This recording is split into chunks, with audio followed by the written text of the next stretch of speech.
નમસ્કાર મિત્રો, વેધર ઇન્ફોર્મેશનમાં આપનું સ્વાગત છે અને હું છું પરેશ। ખાસ કરીને આજના વિડીયોમાં આપણે વરસાદની માહિતી આપવાની છે અને બીજું અરબ સાગરની અંદર વાવાઝોડું બનશે કે શું સ્થિતિ છે તેના વિશેની સંપૂર્ણ માહિતી આપવાની છે। સૌપ્રથમ તો હું આપને એ પણ જણાવી દઉં કે આમ તો ઘણા દિવસથી આપણે કહી રહ્યા છીએ કે અરબ સાગરની અંદર જે એક સિસ્ટમ બની રહી છે, આ સિસ્ટમ છે એના ઉપર અમારી સતત નજર રહેશે, કેમ કે વાવાઝોડું બનશે કે નહીં એ કન્ફર્મ નથી। જો એ સિસ્ટમ છે એ દરિયાકાંઠાથી પશ્ચિમ દિશામાં એટલે કે જે સમુદ્રની અંદર થોડીક ગતિ કરશે તો ત્યાં અનુકૂળ હવામાન છે ને ત્યાં વાવાઝોડું બની શકે છે। આ સતત અત્યાર સુધી અમે નજર રાખી, આજે તારીખ થઈ છે 20 મે 2025।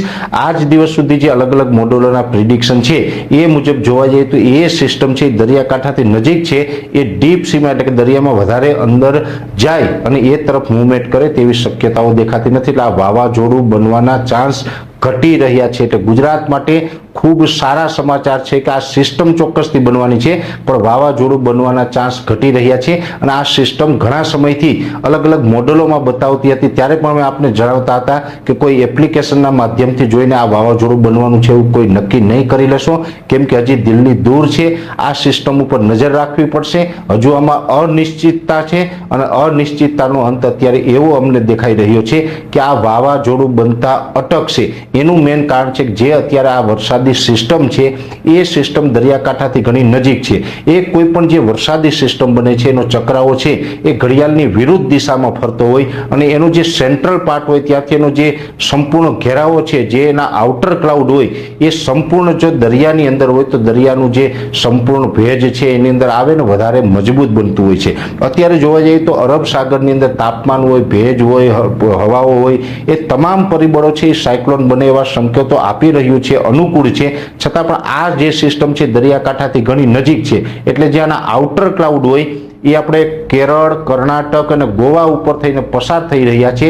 એટલે જે જમીનો ઉપરથી અમુક જે આઉટર ક્લાઉડ પસાર થઈ રહ્યા છે ને એ એને સૂકા પવનો આપી રહ્યા છે, ભેજવાળા પવનો નથી આપી રહ્યા। એટલે દરિયામાંથી જે ભેજ આવે છે એ જમીન ઉપર થઈને પછી સૂકા પવનો આ સિસ્ટમની અંદર ભળવાના છે, એટલે આ વધારે મજબૂત બનીને સાયક્લોન સુધી કદાચ નહીં પહોંચે એવું અત્યારે અમે અલગ અલગ મોડલથી પ્રિડિક્શન કર્યું, એમાં અમને જાણવા મળી રહ્યું છે। પણ એક ચોક્કસથી છે કે આ કદાચ સાયક્લોન ન બને, પણ એક મજબૂત સિસ્ટમ ચોક્કસથી બનવાની છે।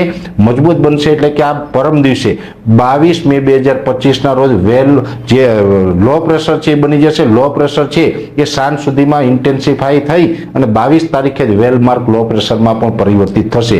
જે સાયક્લોનિક સર્ક્યુલેશન છે એ લો પ્રેશર બનશે, ત્યારબાદ વેલમાર્ક લો પ્રેશર બનશે અને ત્યારબાદ ડિપ્રેશન અથવા તો ડીપ ડિપ્રેશન પણ આની અંદર બની શકે છે। જોકે આ જે વરસાદી સિસ્ટમ છે સામાન્ય રીતે જોવા જઈએ તો સાયક્લોનિક સર્ક્યુલેશન હોય, ત્યારબાદ low pressure, well-marked low pressure, depression અને ડીપ ડિપ્રેશન, એટલે સુધી સિસ્ટમ મજબૂત થાય ને ડીપ ડિપ્રેશન મજબૂત થાય ત્યારબાદ એ સાયક્લોન બનતું હોય છે।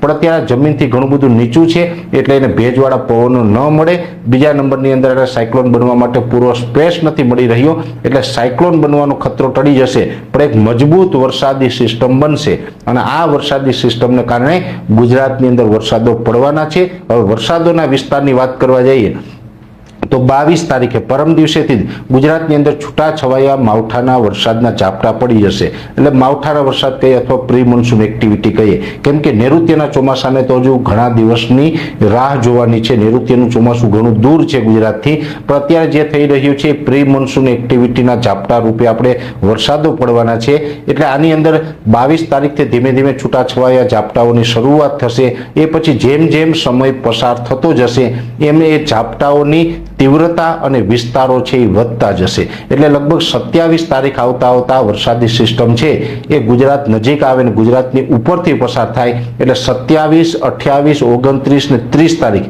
એમ 4 દિવસ સુધી ગુજરાતની અંદર સામાન્ય કરતા વધારે વરસાદ પડે। અનેક જગ્યાએ 2 થી લઈને 4 ઇંચ વરસાદ, તો કોઈ જગ્યાએ 4 ઇંચ કરતા વધારે વરસાદ પણ પડી શકે। એટલે એટલું કહી શકાય કે ગુજરાતના અનેક વિસ્તારોની અંદર મે મહિનાના છેલ્લા દિવસોની અંદર વાવણી લાયક વરસાદ પણ પડશે। જોકે આ વરસાદો છે જેની અંદર વધારે શક્યતાઓ જે દેખાઈ રહી છે, જેમાં અત્યારે ગીર સોમનાથના ભાગ છે, જુનાગઢ છે, અમરેલી છે, ભાવનગર છે, બોટાદ છે, આ સૌરાષ્ટ્રના આટલા ભાગોની અંદર થોડીક તીવ્રતા વધારે રહે અને સૌરાષ્ટ્રના બીજા વિસ્તારોની અંદર થોડીક તીવ્રતા ઓછી રહે। એ રીતના વરસાદો છે એ જોવા મળે તેવું અનુમાન છે. ખાસ કરીને આ વરસાદના વિસ્તારોમાં જો સિસ્ટમ છે એ થોડીક પણ આગળ પાછળ મૂવમેન્ટ કરે તો વિસ્તારોમાં થોડાક ફેરફાર થઈ શકે છે. પણ સૌરાષ્ટ્રના મેં આપને જણાવ્યા એટલા જિલ્લાની અંદર તીવ્રતા વધારે જોવા મળશે, બીજા વિસ્તારની અંદર તીવ્રતા ઓછી. બીજા વિસ્તાર એટલે કે પશ્ચિમ સૌરાષ્ટ્રના દેવભૂમિ દ્વારકા હોય, જામનગર, પોરબંદર છે એમાં થોડીક ઓછી તીવ્રતા જોવા મળે અને જે મોરબી સુરેન્દ્રનગરના ભાગો છે એમાં ઓછી તીવ્રતા જોવા મળે. રાજકોટની અંદર પણ એકંદર વરસાદનું સામાન્યથી મધ્યમ પરફોર્મન્સ જોવા મળશે. એટલે આ પ્રકારના વરસાદો સૌરાષ્ટ્રમાં જોવા મળશે. એ પછી દક્ષિણ ગુજરાતના જે તમામ વિસ્તારો છે જેની અંદર ભરૂચ, અંકલેશ્વર હોય અથવા તો નર્મદા જિલ્લો છે, તાપી છે, ડાંગ છે, સુરત, વલસાડ, વાપી છે, નવસારી છે, આ તમામ વિસ્તારોની અંદર પણ ખૂબ સારા વરસાદો જોવા મળશે. વાવણી લાયક વરસાદો પણ જોવા મળી શકે છે. મધ્ય ગુજરાતના જે ભાલ વિસ્તાર લાગુ એટલે કે જે ખંભાતનો અખાત છે એનાથી જે 35, 40 કે 50 કિલોમીટરના એરિયા છે એમાં પણ સામાન્ય કરતાં વધારે વરસાદ 3 થી લઈને 5 ઇંચ સુધીના વરસાદ કદાચ નોંધાઈ શકે છે. આણંદ, ખેડા છે, નડિયાદ છે, વડોદરા છે, આ તમામ વિસ્તારોની અંદર પણ વાવણી લાયક વરસાદોની શક્યતાઓ રહેલી છે. અમદાવાદ, ગાંધીનગર, વિરમગામ જેવા વિસ્તારોની અંદર હળવાથી મધ્યમ અને અમુક જગ્યાએ ભારે ઝાપટા પડી શકે. તથા જે મધ્યપ્રદેશ બોર્ડર લાગુ વિસ્તારો છે જેમાં છોટાઉદેપુર હોય, દાહોદ, ગોધરા છે, મહીસાગરના વિસ્તારો છે એની અંદર પણ 1 થી લઈને 3 ઇંચ સુધીના વરસાદો સંભવ છે. બાકી ઉત્તર ગુજરાતની વાત કરવા જઈએ તો અરવલ્લીની અંદર હળવા મધ્યમ ભારે ઝાપટાઓ જોવા મળશે. જે બીજા વિસ્તારો છે ઉત્તર ગુજરાતના જેમાં ખાસ કરીને સાબરકાંઠાની અંદર થોડાક ભારે ઝાપટા પડી શકે. સાબરકાંઠાની અંદર અતિ તીવ્રતા સાથે વરસાદ નહીં પડે પણ ભારે ઝાપટા જોવા મળી શકે. એવી રીતે મહેસાણા જિલ્લાની અંદર પણ છૂટા છવાયા સામાન્યથી મધ્યમ ઝાપટા જોવા મળશે. એ સાથે જે પાટણ જિલ્લાની અંદર અમુક કોઈ વિસ્તારોની અંદર ઝાપટા પડશે. બાકી ત્યાં પણ હવામાન એકદમ વાદળછાયું રહેશે, બફારો રહેશે, ઉકળાટ રહેશે અને વાવ, થરાદ અને બનાસકાંઠા જે વિસ્તાર આપણે કહીએ છીએ એની અંદર છૂટા છવાયા હળવા મધ્યમ ઝાપટાઓ પડે. અમુક વિસ્તારમાં પડે, અમુક વિસ્તારોની અંદર ન પણ પડે. આવું વાતાવરણ છે એ ત્યાંનું રહેવાનું છે. કચ્છની અંદર એકંદરે કોઈ જાતે વરસાદી એક્ટિવિટી કદાચ ન થાય તો પણ છૂટા છવાયા ઝાપટાઓ પડી શકે. એટલે ઓલ ઓવર ગુજરાતમાં આ પ્રકારની પરિસ્થિતિ છે મે મહિનાના એન્ડમાં રહેવાની છે. પણ મેં આપણે જે સૌરાષ્ટ્રના ઘણા બધા વિસ્તાર જણાવ્યા, મધ્ય ગુજરાતના જણાવ્યા, દક્ષિણ ગુજરાતના જણાવ્યા, મધ્યપ્રદેશ બોર્ડરના જે જિલ્લાઓ છે એની અંદર જણાવ્યું. એટલે 50% અથવા તો તેનાથી વધારે વિસ્તારો એવા હશે કે જ્યાં વાવણી લાયક વરસાદ થશે. એટલે ખાસ દરેક ખેડૂત ભાઈઓ સાવચેત રહેવું, સાવધાન રહેવું. કેમ કે વાવાઝોડું કદાચ ન બને ને ભગવાન દ્વારકાધીશની કૃપાથી આપણે વાવાઝોડાના ખતરામાંથી બચી જશું, પણ વરસાદ ચોક્કસથી આવવાના છે. એટલે કાળજી રાખજો. જેટલું સચવાય એટલું સાચવવું જેથી કરીને આપણે ઓછામાં ઓછું નુકસાન થાય ને આપણા ખેતી પાકોને બચાવી શકીએ. જો કે મે મહિનાના પ્રથમ અઠવાડિયામાં પણ ઘણું બધું નુકસાન થયું હતું. હજુ પણ છેલ્લા અઠવાડિયામાં ખેડૂતોને ઘણું બધું નુકસાન થાય તેવી શક્યતાઓ છે. એમાં કેરીના પાક હોય, કેળાના પાક હોય, શેરડી હોય, અડદ, મગ, તલ, જે આપણે ઉનાળુ મગફળી અત્યારે હાર્વેસ્ટિંગ થતું હોય, ત્યાર પછી બાજરી છે, જુવાર છે વગેરે શાકભાજી છે, દરેક પાકોની અંદર નુકસાની પહેલા અઠવાડિયામાં પણ થઈ અને છેલ્લા અઠવાડિયામાં પણ થશે. ખાસ કરીને પહેલા અઠવાડિયામાં થઈ ત્યારે પણ દરેક આગાહીકાર વરસાદની આગાહી કરતા હતા, છતાં યાર્ડમાં કોઈ પ્રકારની માલ સાચવવાની વ્યવસ્થા સરકાર તરફથી ન કરવામાં આવી અને ત્યાં પણ ખેડૂતોનો માલ પલળ્યા હતા. અત્યારે પણ હું તો સરકારશ્રીને અપીલ કરી રહ્યો છું કે હજુ પણ મે મહિનાના છેલ્લા અઠવાડિયામાં વરસાદની શક્યતાઓ છે.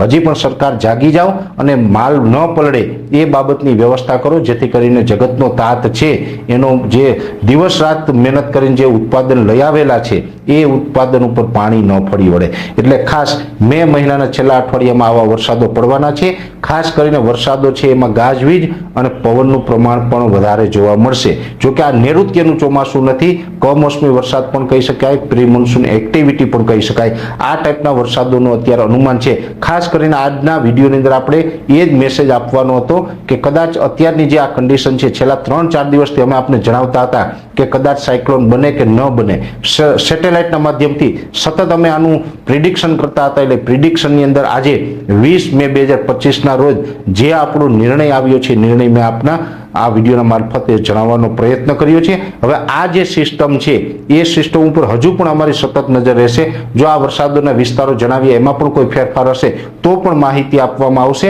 અને આ સિસ્ટમને કારણે નૈઋત્યના ચોમાસા ઉપર શું અસર પડશે એની નેક્સ્ટ વિડીયોમાં વાત કરવામાં આવશે.